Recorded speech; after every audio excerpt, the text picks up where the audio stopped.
بسم اللہ الرحمن الرحیم۔ اللہ کے نام سے شروع جو بڑا مہربان نہایت رحم والا ہے۔ یقیناً تمام تعریفیں اللہ کے لیے ہیں اور ہم اسی کی تعریف بیان کرتے ہیں، اسی سے مدد کے طلبگار ہیں۔ میں گواہی دیتا ہوں کہ اللہ کے سوا کوئی معبود برحق نہیں۔ حضرت عبداللہ بن مسعود رضی اللہ تعالیٰ عنہ کی روایت میں ہے کہ رسول اللہ صلی اللہ علیہ وآلہ وسلم نے ارشاد فرمایا، اگر رمضان میں چیخ سنائی دے گی تو شوال میں شور شرابہ ہوگا، اور ذی قعدہ میں قبائل کی بغاوت ہوگی، اور ذی الحجہ میں خون بہے گا، اور محرم کا مہینہ تو کیا ہی مہینہ ہوگا۔ ہم نے پوچھا، اے اللہ کے رسول صلی اللہ علیہ وآلہ وسلم، یہ چیخ کیسی ہوگی؟ آپ صلی اللہ علیہ وآلہ وسلم نے ارشاد فرمایا، نصف رمضان المبارک میں جمعہ کی رات کو ایک چیخ یا دھماکہ ہوگا جو سونے والوں کو بیدار کر دے گی، کھڑے ہونے والوں کو بٹھا دے گی، شریف زادیاں اپنی خلوت گاہوں سے نکل آئیں گی۔ اس سال زلزلے کثرت سے آئیں گے۔ جب تم جمعہ کے دن فجر کی نماز پڑھ لو تو اپنے گھر میں داخل ہو کر دروازے اور کھڑکیاں بند کر لینا، اپنی چادریں اوڑھ لینا، اپنے کان بند کر لینا، اور جب تمہیں چیخ کا احساس ہو تو اللہ کے سامنے سجدہ ریز ہو جانا اور یہ پڑھنا، سبحان القدوس، یعنی پاک ہے وہ ذات جو تمام نقائص سے پاک ہے، یعنی ہمارا رب جو نقائص سے پاک ہے۔ جو ایسا کرے گا وہ نجات پائے گا، اور جو ایسا نہیں کرے گا وہ ہلاک ہو جائے گا۔ موجودہ سال یعنی 2024 میں حدیث اور قیامت کی نشانیوں سے متعلق بہت سی اطلاعات گردش کر رہی ہیں۔ قیاس کیا جا رہا ہے شاید اس سال کا رمضان ہی وہ سال ہوگا جس میں اس حدیث میں بیان کردہ واقعات پیش آئیں گے، جن میں سے ایک حالیہ فتنہ سعودی عرب میں علماء کی ناجائز گرفتاریاں بھی ہیں۔ آج ہم اسی بارے میں تفصیل سے بات کریں گے اور آپ کو سعودیہ میں رمضان المبارک میں پوری ہونے والی حالیہ قیامت کی نشانیوں کے بارے میں بھی بتائیں گے۔ اس کے علاوہ سعودی عرب میں علماء پر ہونے والے مظالم اور امام مسجد نبوی شیخ احمد العماری کی زیر حراست پرتجسس موت کے بارے میں بھی بتائیں گے۔ مکمل معلومات کے لیے ہمارے ساتھ رہیے اور آپ سے گزارش ہے کہ ویڈیو کو آخر تک ضرور دیکھیے گا۔ ناظرین کرام، قیامت سورہ اسرافیل کی اس خوفناک چیخ کا نام ہے جس سے پوری کائنات میں زلزلہ آ جائے گا۔ اس ہماگیر زلزلے کے ابتدائی جھٹکوں سے ہی دہشت زدہ ہو کر دودھ پلانے والی مائیں اپنے دودھ پیتے بچوں کو بھول جائیں گی، حاملہ عورتوں کے حمل ساقط ہو جائیں گے۔ اس چیخ اور زلزلے کی شدت دم بدم بڑھتی جائے گی، جس سے تمام انسان اور جانور مرنے شروع ہو جائیں گے، یہاں تک کہ زمین اور آسمان میں کوئی جاندار زندہ نہ بچے گا۔ زمین پھٹ پڑے گی، پہاڑ دھنی ہوئی روئی کی طرح اڑتے پھریں گے، ستارے اور سیارے ٹوٹ ٹوٹ کر گر پڑیں گے، اور پوری کائنات موت کی آغوش میں چلی جائے گی۔ اس عظیم دن کی خبر تمام انبیاء کرام علیہ السلام اپنی اپنی امتوں کو دیتے چلے آئے تھے، مگر رسول خدا محمد مصطفیٰ صلی اللہ علیہ وآلہ وسلم نے آ کر یہ بتایا کہ قیامت قریب آن پہنچی ہے اور میں اس دنیا میں اللہ کا آخری رسول ہوں۔ قرآن حکیم نے بھی اعلان کیا کہ قیامت نزدیک آن پہنچی ہے اور چاند شق ہو گیا ہے، اور یہ کہہ کر لوگوں کو چونکایا، سو کیا یہ لوگ بس قیامت کے منتظر ہیں کہ وہ ان پر دفتن آ پڑے؟ سو یاد رکھو کہ اس کی متعدد علامتیں آ چکی ہیں۔ سو جب قیامت ان کے سامنے کھڑی ہوگی اس وقت ان کو سمجھنا کہاں میسر ہوگا۔ لیکن قیامت کب آئے گی اس کی ٹھیک ٹھیک تاریخ تو کجا، سال اور صدی بھی اللہ کے سوا کسی کو معلوم نہیں۔ یہ ایک ایسا راز ہے جو خالق کائنات نے کسی فرشتے یا نبی کو بھی نہیں بتایا۔ جبرائیل امین نے رسول اللہ صلی اللہ علیہ وآلہ وسلم سے پوچھا تو ان کو بھی یہی جواب ملا کہ جس سے پوچھا جا رہا ہے وہ سائل سے زیادہ نہیں جانتا۔ احادیث مبارکہ میں قیامت کی نشانیوں کے بارے میں بتایا گیا ہے۔ عنقریب ایسے فتنے برپا ہوں گے جن میں بیٹھنے والا کھڑے ہونے والے سے بہتر ہوگا، اور کھڑے ہونے والا ان میں چلنے والے سے بہتر ہوگا، اور چلنے والا ان میں دوڑنے والے سے بہتر ہوگا۔ جو دور سے ان کی طرف جھانک کر بھی دیکھے گا تو وہ ان کو بھی سمیٹ لیں گے۔ اس وقت جس کسی کو کوئی پناہ کی جگہ مل جائے یا بچاؤ کا مقام مل سکے تو وہ اس میں چلا جائے۔ ناظرین، شاید آپ نہ جانتے ہوں کہ آپ صلی اللہ علیہ وآلہ وسلم کا دنیا میں آنا بھی قیامت کی نشانی ہے۔ اس کی دلیل یہ ہے کہ آپ صلی اللہ علیہ وآلہ وسلم کی بعثت قیامت کی نشانیوں میں سے ایک نشانی ہے اور قرب قیامت پر دلیل ہے۔ آپ صلی اللہ علیہ وآلہ وسلم نے خاتم النبیین ہونے کی حیثیت سے یہ خبر دی۔ اس پر نبی اکرم صلی اللہ علیہ وآلہ وسلم سے وارد کئی صحیح احادیث دلالت کرتی ہیں۔ سہل بن سعد سے روایت ہے، وہ کہتے ہیں کہ رسول اللہ صلی اللہ علیہ وآلہ وسلم نے فرمایا، میں اور قیامت اس طرح بھیجے گئے ہیں۔ آپ صلی اللہ علیہ وآلہ وسلم نے اپنی تشد اور درمیانی انگلی کے ساتھ اشارہ فرمایا۔ حضرت انس رضی اللہ تعالیٰ عنہ کی حدیث ہے، کہتی ہیں کہ رسول اللہ صلی اللہ علیہ وآلہ وسلم نے فرمایا، میں اور قیامت اس طرح بھیجے گئے ہیں جیسے ان دو انگلیوں میں سے ایک کی دوسرے پر برتری ہے۔ آپ نے سبابہ اور وسطی انگلی کو ملایا۔ پہلی علامت خود نبی اکرم صلی اللہ علیہ وآلہ وسلم ہے، کیونکہ آپ نبی آخر الزماں ہیں۔ امام قرطبی قیامت کی علامات بیان کرتے ہوئے کہتے ہیں، صحیح حدیث میں آپ صلی اللہ علیہ وآلہ وسلم کا فرمان مبارک ہے، آپ کے اور قیامت کے درمیان کوئی نبی نہیں۔ آپ صلی اللہ علیہ وآلہ وسلم کا فرمان مبارک ہے، میں حاشر ہوں، لوگ قیامت کے دن میرے قدموں پر جمع کیے جائیں گے۔ معلوم ہوا کہ حاشر وہ ہے جس کے قدم پر لوگ قیامت کے دن جمع کیے جائیں گے، یعنی لوگوں کا اٹھنا اور ان کا جمع ہونا آپ صلی اللہ علیہ وآلہ وسلم کی بعثت کے بعد ہوگا۔ تو آپ صلی اللہ علیہ وآلہ وسلم رسالت اور اپنے عاقب ہونے کے ساتھ مابعوث ہوئے ہیں۔ لوگ اپنے حشر کے لیے اکٹھے کیے جائیں گے۔ عاقب وہ جو تمام نبیوں کے بعد آیا اور اس کے بعد کوئی نبی نہیں۔ گویا آپ صلی اللہ علیہ وآلہ وسلم کی بعثت علامات قیامت میں سے ہے۔ اللہ تعالیٰ کا فرمان سورہ قمر میں اس طرح ہے، قیامت قریب آ گئی اور چاند ہٹ گیا۔ یہ اگر کوئی معجزہ دیکھتے ہیں تو منہ پھیر لیتے ہیں اور کہتے ہیں کہ یہ پہلے سے چلا آتا جادو ہے۔ صحیح مسلم میں حضرت انس کی حدیث نقل ہوئی ہے کہ اہل مکہ نے رسول اللہ صلی اللہ علیہ وآلہ وسلم سے مطالبہ کیا، آپ صلی اللہ علیہ وآلہ وسلم ان کو کوئی نشانی دکھلائیں، تو آپ صلی اللہ علیہ وآلہ وسلم نے ان کو چاند کا پھٹنا دکھایا۔ ناظرین، اگر یوں کہا جائے کہ 1400 سال پہلے قیامت کی نشانیاں پوری ہونا شروع ہو گئیں تو یہ کہنا بے جا نہ ہوگا۔ عرب میں مذہبی تاریخ کی ابتدا حضرت ابراہیم علیہ السلام کے زمانے سے شروع ہوئی، لیکن وقت گزرنے کے ساتھ ساتھ لوگوں نے ان کی تعلیمات کو فراموش کر دیا اور عرب جہالت کی تاریکی میں ڈوبتا چلا گیا۔ حتیٰ کہ ظہور اسلام کے وقت عرب میں کوئی مخصوص مذہب نہ تھا، بلکہ مختلف مذاہب کے ماننے والے موجود تھے۔ اسلام سے پہلے عربوں میں بت پرستی عام تھی اور قبائل عرب کی اکثریت بت پرست تھی۔ خانہ کعبہ میں مختلف اشکال کے 360 بت رکھے ہوئے تھے۔ ان بتوں میں لات، عزا، منات، سوا، یاقوق، یاغوث، نصر، بال مشہور بت تھے۔ ان بتوں کے نام قرآن مجید میں بھی موجود ہیں۔ حبل نامی بت سب سے بڑا بت تھا۔ عمرو بن لہا پہلا شخص تھا جس نے سب سے پہلے خانہ کعبہ میں بت نصب کیا تھا۔ بتوں کے علاوہ خانہ کعبہ کی دیواروں پر مختلف تصاویر بھی بنی ہوئی تھیں۔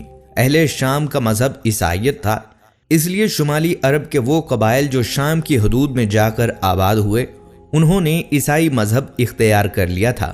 شام کی سرحد کے قریب آباد عرب قبائل لہم، خزام، عاملہ اور تنوخ نے بھی عیسائیت قبول کر لی تھی۔ آل ہیرا کے بادشاہوں نے گو مستقل طور پر عیسائیت قبول نہ کی، تاہم اس بنا پر کہ ان کے حرم میں عیسائی عورتیں تھیں اور متعدد بادشاہوں نے عیسائیت کو اپنا لیا۔ ناظرین کرام، یہ تھا پرانا عرب۔ اب اگر حالیہ عرب کی بات کی جائے تو شاہ عبدالعزیز بن عبد الرحمن آل سعود نے جلد ہی مملکت کو پرانے حالات سے نکال کر نئے رنگ میں ڈال دیا تھا۔ نوجوان سعودیوں کی زندگیاں گھر کی اونچی 4 دیواریوں کے درمیان قید تھی اور سال ہر سال اسی سنسان شہر کی زمین پر بنے گھروں کی 4 دیواریوں میں توسیع ہوتی گئی۔ شرارتی لڑکے ریاض کے فٹ بال سٹیڈیم کے پیچھے سٹینڈز پر کھڑے تھے۔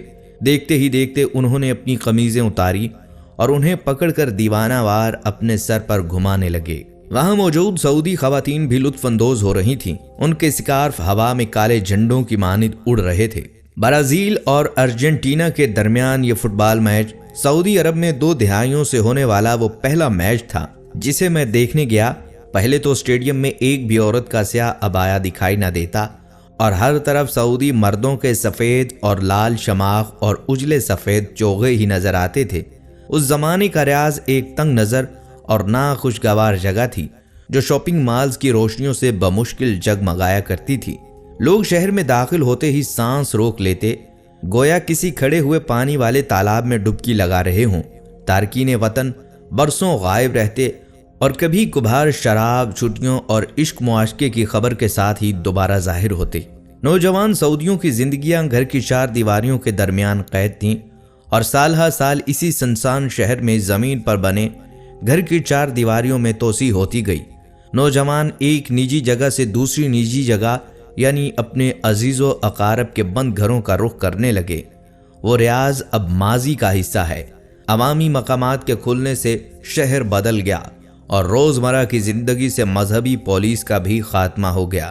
انفلوئنسر اور فیشن ڈیزائنر کے طور پر شہرت پانے والی ایک خاتون نے مجھے بتایا کہ ایک وقت ایسا بھی تھا جب انہیں ریاض ڈراؤنا لگتا تھا۔ ان کے والدین میں سے ایک سعودی ہیں۔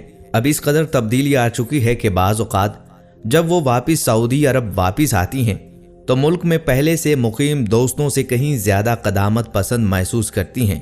وہ کہتی ہیں گزشتہ سال خواتین کو ڈرائیونگ کرنے کا اختیار ملنا ایک بہت اہم لمحہ تھا، تاہم سعودی عرب میں نہ رہنے کے باوجود اب تک ان کے پاس ڈرائیونگ لائسنس نہیں ہے۔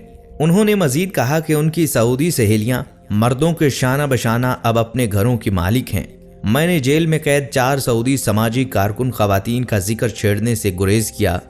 انہی حقوق کے لیے برسوں لڑنے والی 7 ایسی خواتین جو ضمانت پر رہا ہوئیں اور سعودی عرب کی سیکیورٹی کو نقصان پہنچانے کے لیے کیس بھگت رہی ہیں۔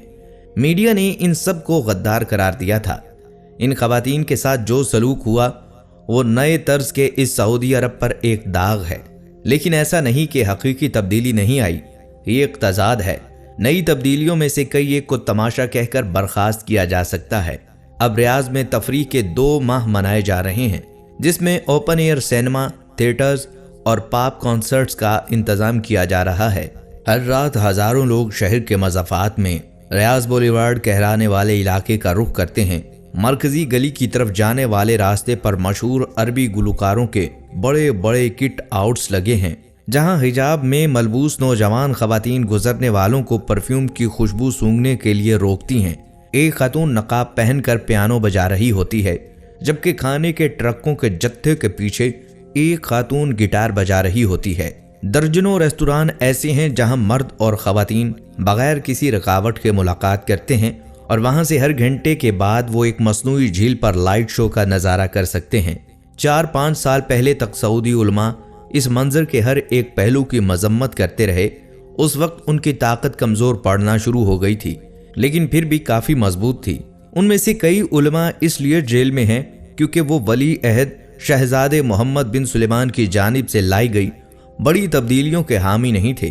انہی علماء میں سعودی عرب کے ممتاز عالم دین، مبلغ اور مسجد نبوی کے امام شیخ احمد العماری دوران حراست انتقال کر گئے۔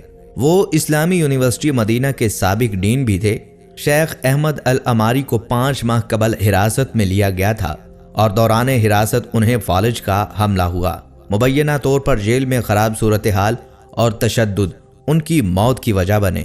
69 سالہ بیمار عالم دین کو مبینہ طور پر صحت کی سہولیات بھی میسر نہ تھیں۔ لندن میں انسانی حقوق کی تنظیم القصد کا کہنا ہے کہ شیخ احمد کو گزشتہ برس اگست میں کریک ڈاؤن آپریشن کے دوران گرفتار کیا گیا تھا۔ اس سے قبل امام مسجد نبوی کے دیرینہ دوست اور مسلم اسکالر شیخ السفر حوالی کو بھی حراست میں لیا گیا تھا۔ شیخ السفر کو 3000 صفحات پر مشتمل ایک کتاب لکھنے پر حراست میں لیا گیا تھا۔ اس کتاب میں سعودی ولی عہد محمد بن سلمان پر قاتلانہ حملے اور شاہی خاندان کے اسرائیل کے ساتھ خوشگوار تعلقات پر تفصیلی بحث کی گئی تھی۔ شاہی خاندان کے ناقد اور حکومتی پالیسی کو آڑے ہاتھوں لینے والے کئی عالم دین بشمول احمد کرنی، فرحان المکی اور مصطفیٰ حسن تاحال حراست میں ہیں، جبکہ کئی عالم دین کے سوشل میڈیا اکاؤنٹس بھی بند کر دیے گئے ہیں۔ عرب صارفین شیخ کی موت کو طبعی ماننے سے انکار کر رہے ہیں۔ بعض ذرائع کا کہنا ہے کہ 69 سالہ بزرگ عالم دین کو بدترین تشدد کا نشانہ بنا کر ہمیشہ کے لیے خاموش کر کے حکام کے خلاف زبان ہلانے والوں کے لیے سامان عبرت بنایا گیا ہے۔ الجزیرہ کی رپورٹ کے مطابق شیخ احمد العماری کو گزشتہ برس ان کے گھر پر چھاپا مار کر بیٹے سمیت گرفتار کیا گیا تھا۔ 5 ماہ انہیں مسلسل قید تنہائی میں رکھا گیا۔ اہل خانہ کو یہ بھی نہیں بتایا گیا کہ شیخ کا جرم کیا ہے اور ان پر کس قسم کے الزامات ہیں اور کون سے مقدمات درج کیے گئے ہیں۔ الجزیرہ کی رپورٹ کے مطابق ممتاز عالم دین شیخ احمد العماری پر دوران حراست اتنا تشدد کیا گیا کہ ان کا دماغ مفلوج ہو گیا۔ اس کے باوجود بھی انہیں طبی سہولیات سے محروم رکھا گیا۔ جب ڈاکٹروں نے شیخ عماری کی دماغی موت کی تصدیق کر دی تو 20 جنوری کو ان کے اہل خانہ کو بتایا گیا کہ انہیں جدہ جیل سے رہا کیا جا رہا ہے۔ وہ شیخ کو لینے پہنچے تو وہاں زندہ لاش ان کے حوالے کر دی گئی۔ معتقلیہ رائی نے پہلے ہی یہ خدشہ ظاہر کیا تھا کہ شیخ عماری کو سخت تشدد کا نشانہ بنایا جا رہا ہے، جس سے دوران حراست ان کے شہید ہونے کا خدشہ ہے۔ ان پر درج مقدمات ختم کر کے انہیں اس لیے جلدی رہا کیا جا رہا ہے کہ کہیں ڈاکٹر ابراہیم المدیخمیخ کی طرح جیل سے جنازہ نہ اٹھے۔ جیل کے اگلے روز ہی شیخ عماری ہسپتال میں ہی قید حیات سے بھی رہا ہو گئے، مگر اتنی بڑی شخصیت کی وفات پر بھی رہائی سے سعودی میڈیا میں مکمل خاموشی چھائی رہی۔ شیخ کے بیٹے نے ٹویٹر پر ان کی وفات کی خبر چلائی، جس کے بعد سوشل میڈیا میں ایک طوفان برپا ہو گیا۔ ٹویٹر اور فیس بک پر صارفین نے اپنے غصے کا دل کھول کر اظہار کیا۔ زیر حراست نامور عالم دین شیخ سلمان عود کے بیٹے ڈاکٹر عبداللہ عودہ نے اپنے ٹویٹ میں شیخ عماری کی وفات کا عالم اسلام کے لیے بڑا سانحہ قرار دیا۔ شیخ عماری کے بیٹے کا کہنا تھا کہ پیر کے روز بعد نماز ظہر مسجد حرام میں میرے والد کی نماز جنازہ ادا کی جائے گی اور مکہ مکرمہ کے الشعراء قبرستان میں تدفین ہوگی۔ تعزیت کے لیے گھر کے قریب انتظام کیا گیا، مگر اس روز شیخ عماری کی وفات کا سعودی میڈیا میں کوئی ذکر نہیں تھا۔ تاہم ہر طرف ملک میں کھلنے والے پہلے فل ٹائم ڈانس کلب کا بڑا چرچا تھا۔ سعودی صارفین کا کہنا ہے کہ شہزادہ محمد بن سلیمان کی جانب علماء کرام، صحافیوں اور ادیبوں کے خلاف اس کریک ڈاؤن کا مستقبل میں مزید سخت ہونے کا اندیشہ ہے۔ الجزیرہ سے بات کرتے ہوئے سعودی سوشل میڈیا ایکٹیوسٹ عبدالعزیز کا کہنا تھا، سعودی عرب میں سیاسی قیدیوں کو کسی قسم کی سہولیات میسر نہیں ہوتی، انہیں بدترین تشدد کا نشانہ بنایا جاتا ہے۔ جیل حکام 70-80 سال کے بزرگوں پر بھی ذرا رحم نہیں کھاتے۔ معتقلی الرائی کے مطابق جیل میں قید مشہور دائی اور مفکر علی العمری کو سخت تشدد کا نشانہ بنایا جا رہا ہے۔ ان کے جسم کا کوئی حصہ زخموں سے خالی نہیں ہے۔ انہیں ستمبر 2017 میں قید کیا گیا تھا۔ اس کے بعد اب تک 350 سے زائد علماء اور مشائخ کو حراست میں لیا جا چکا ہے، جن میں امام حرم مکی شیخ صالح، جامعہ امام محمد بن سعود اسلامیہ کے استاذ اور ممتاز بزرگ عالم دین شیخ ناصر الامر، شیخ ادریس، شیخ سلمان عودہ، شیخ سفر الحوالی شامل ہیں، جن میں 16 صرف جامعہ امام محمد کے اساتذہ ہیں۔ شیخ صالح پر داعش کے لیے فنڈنگ کا الزام دھرا جا رہا ہے۔ شیخ عودہ کا شمار عالم اسلام کی بڑی علمی شخصیات میں ہوتا ہے، جنہوں نے 62 کتابیں تصنیف کی ہیں۔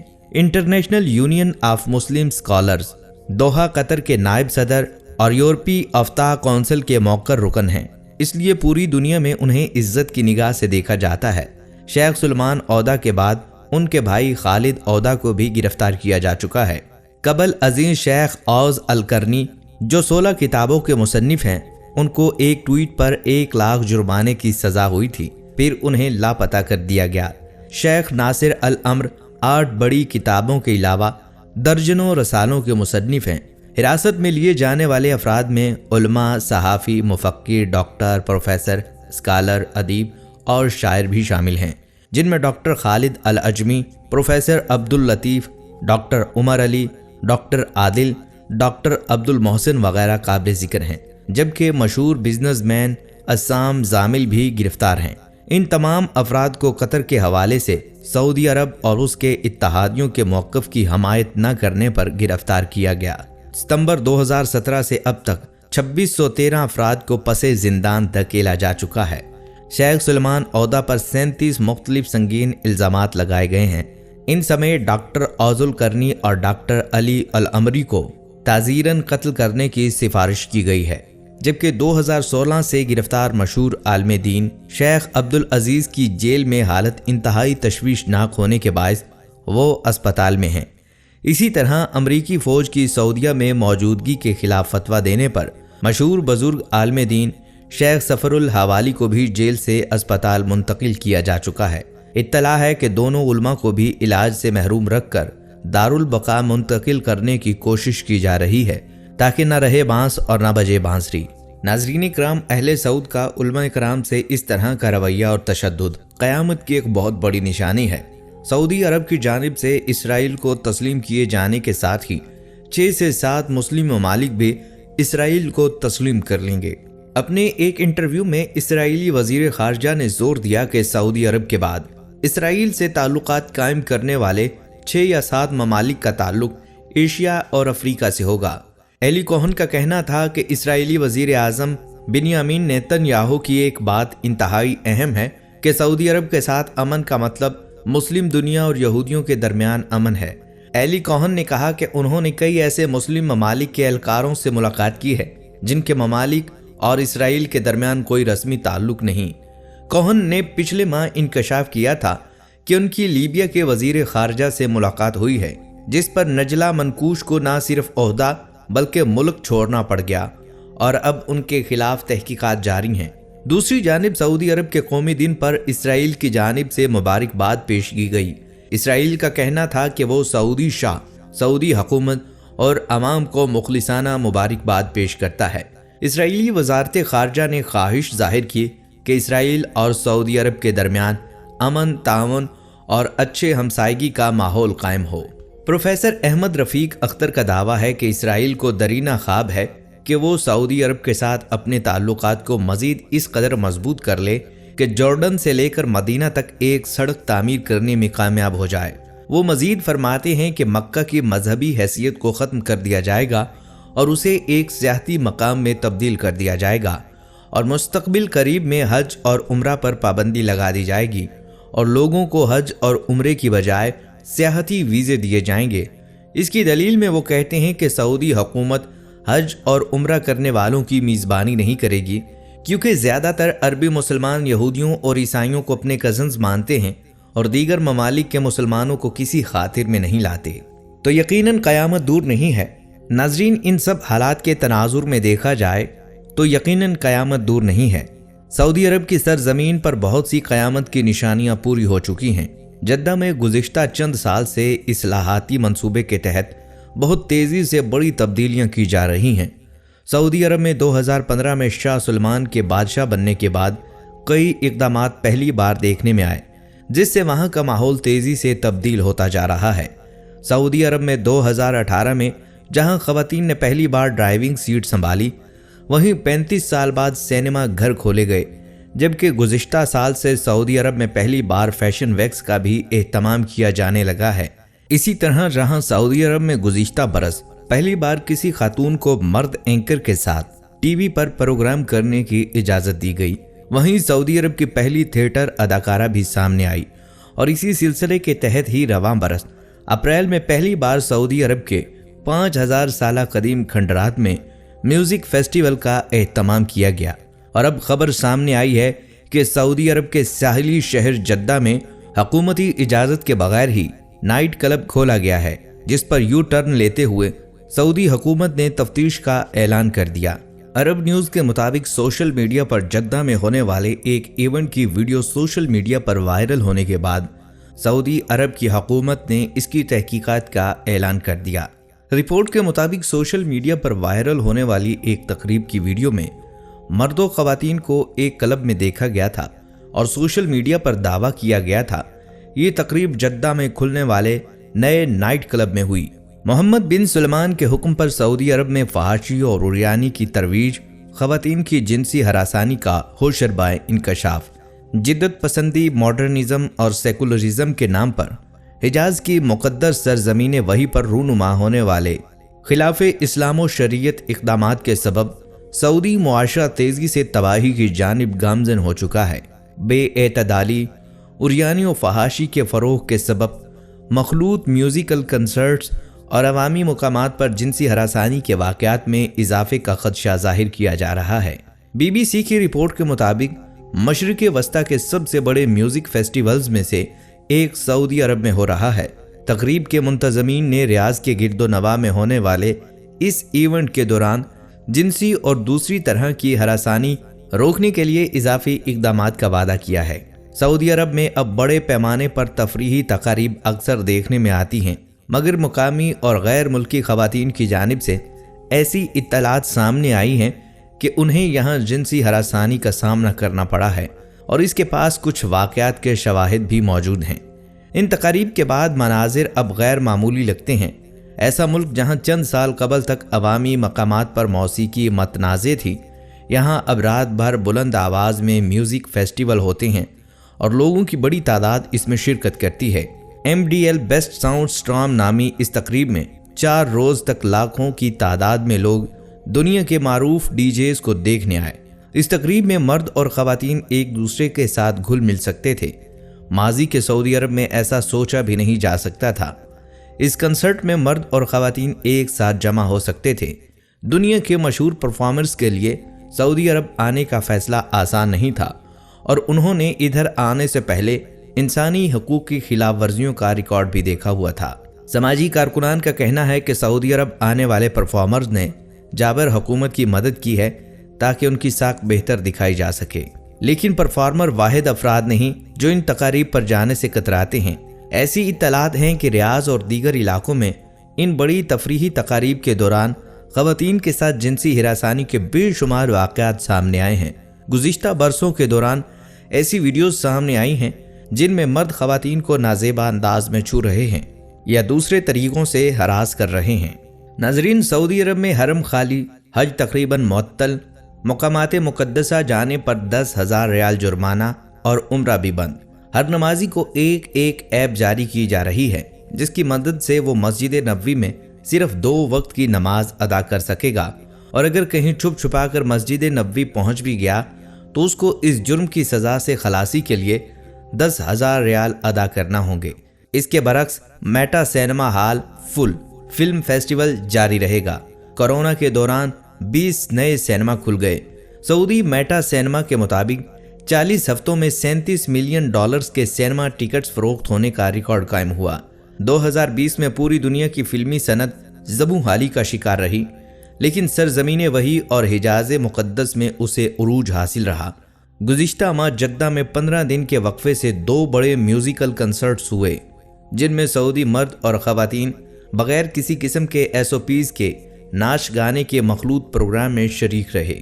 سعودی کمپنی نے بدھ کو ریاض کے سب سے بڑے سینما کا افتتاح کیا جس میں ہالی ووڈ مووی دی بیٹ مین کی نئی فلم کا پریمیئر دکھایا گیا۔ عرب نیوز کے مطابق اس سینما میں 25 سکرینز اور اعلیٰ ٹیکنالوجی کی 4XD سکرینز بھی موجود ہیں جو فلم دیکھنے والوں کے لیے ایک بہترین تجربہ گاہ فراہم کرے گا۔ مووی سینما کے چیف ایگزیکٹو اور بانی سلطان ہوکیر نے کہا ہے کہ سعودی عرب کے سب سے بڑے فلم تھیٹر میں آنے والے جدید ترین سینمیٹک ٹیکنالوجی سے لطف اندوز ہوں گے۔ مووی سینما اپنے VIP تجربات کے لیے بھی جانا جاتا ہے جس میں بہترین لگژری سویٹس بھی موجود ہیں، جبکہ بوتیک کا آئیڈیا بھی متعارف کروایا گیا ہے۔ مووی بوتیک دراصل کسی نہ کسی تھیم پر مبنی ہے اور ہر بوتیک کسی مختلف شہر یا مشہور مقام کی طرز پر بنایا گیا ہے۔ جدہ میں سال 2019 میں قائم ہونے والی اس مووی سینما کے تحت مملکت بھر میں 21 تھیٹر اور 195 سکرینز موجود ہیں۔ منتظمین کے مطابق یہ سینما اپنی پیش کردہ نشستوں کے لحاظ سے دنیا کا سب سے بڑا سینما ہے۔ فلم کا پریمیئر جاری کرنا ایک بہترین موقع تھا۔ دی بیٹ مین کمپنی کی جانب سے نئے سینما کی لانچ کے وقت سپر ہیرو بالی ووڈ کے نئے بلاک بسٹر کی افتتاحی تقریب اور سکریننگ میں خصوصی طور پر مدعو کیے گئے مہمانوں اور مختلف صنعتوں کے عہدیداروں نے بھی شرکت کی۔ اے مسلمانوں، خانہ کعبہ بنانے کے بعد جب سیدنا ابراہیم علیہ السلام کو وحی آئی کہ اب اعلان کرو تو آپ نے تعجب سے فرمایا، اس صحرا سے میری آواز دنیا تک کیسے پہنچے گی؟ تو جبرائیل علیہ السلام نے فرمایا، یہ کام آپ کا نہیں، آپ صرف اعلان کریں، آواز پہنچانا اللہ کا کام ہے۔